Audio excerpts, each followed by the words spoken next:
For Opportunity, things went well from the very beginning. When we landed, right within a short distance of the rover was exposed bedrock. And when the scientists examined that bedrock in detail, they determined that it was laid down in water some 3.5 to 4 billion years ago. So this was the first evidence of ancient surface water on Mars. It's something that the scientists were looking for, and it was right there where they landed. So they couldn't have asked for a better spot. Well, I think the greatest accomplishment of Eagle Crater was they saw things that look like blueberries. And these are things that are little tiny balls of material that look like something that was produced in the presence of water. And so this was one of the first indications that there had been water on Mars in the past. And so I think that was one of the greatest accomplishments. Craters are great for the geologists because they're like time tunnels. They're big holes in the ground, and by going down into the crater, you're essentially going back in time because you know the older rocks are towards the bottom. Opportunity is the crater exploring rover on this side of the planet. Endurance was exciting because this is the first big crater we had entered. That's something we never thought we would ever do with a rover because it was considered too dangerous. So we actually had to do some additional work here on Earth to verify that it was safe, not only to go down into the crater, but that we could get back out again. At times we've reached slopes about 30 degrees and slightly higher. It's actually hard for people to walk on 30-degree slopes. We had a lot of close calls where, you know, we'd be driving a particular location and we'd start sliding, and then we'd try to go back up and we'd slide. And there's a certain point where if you keep on sliding, you know, you may never get out. It was a little nerve-wracking, but they determined it was worth going in there because scientifically it was so interesting. Our big crater was Victoria. It's a half-mile diameter crater that took us about 2 years to reach. And it was exciting because we'd never been to a crater quite that large. And we had to find, at first, a safe place to go into this crater.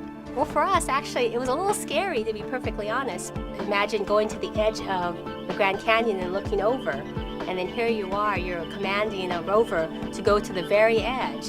And as a mission manager, you're responsible for the health and safety of this rover.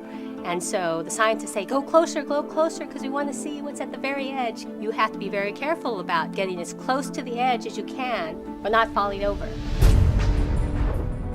The greatest threat to Opportunity's survival was a global Martian dust storm. And these are massive storms. I mean, they block out the sun.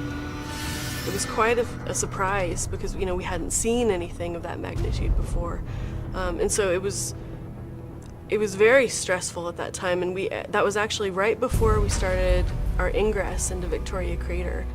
That was very scary because during that period, you know, the cloud got very dark, and since we're a solar-powered vehicle, our power got very low.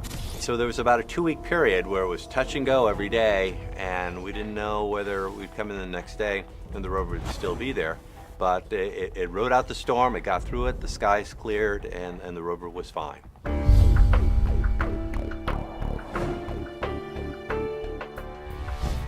Opportunity will be leaving Victoria Crater and heading to an even larger crater. This is called Endeavour, and it's 20 kilometers in diameter, so it's about 12 miles in size. And it's about 20 kilometers away, so another 12 miles in distance. So it's actually further away than all the driving that Opportunity has done in the past 5 years.